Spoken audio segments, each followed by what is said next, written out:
لفظ ملک کو اگر دیکھیں تو یہ بادشاہ ہے، عظمت اور کبریائی والا، جس کی تدبیر چلتی ہو، اور احتساب کرنے والا۔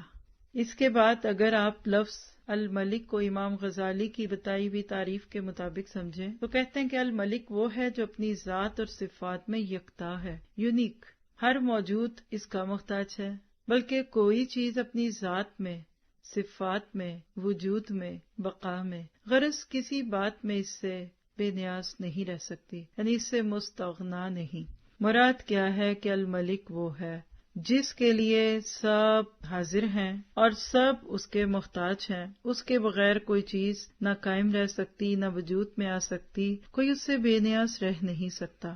اور اللہ سبحانہ تعالیٰ کے اس نام کے اوپر آپ جتنا غور کرتے جائیں گے، آپ حقیقت میں اپنے آپ کو بے بس محسوس کریں گے۔ جو نام پڑھنا پڑھانا ہوتا ہے اس کے اوپر ایسے دل بندھا ہوتا ہے اور دل میں خیال آتا ہے کہ مالک تیری اتنی زیادہ بڑی کائنات، تیرا اتنا بڑا نام، تجھے اتنا کچھ جاننے کے بعد پھر بھی اگر ہم تجھ سے نہ ڈرے نہ مانے تو کیا بات ہوئی؟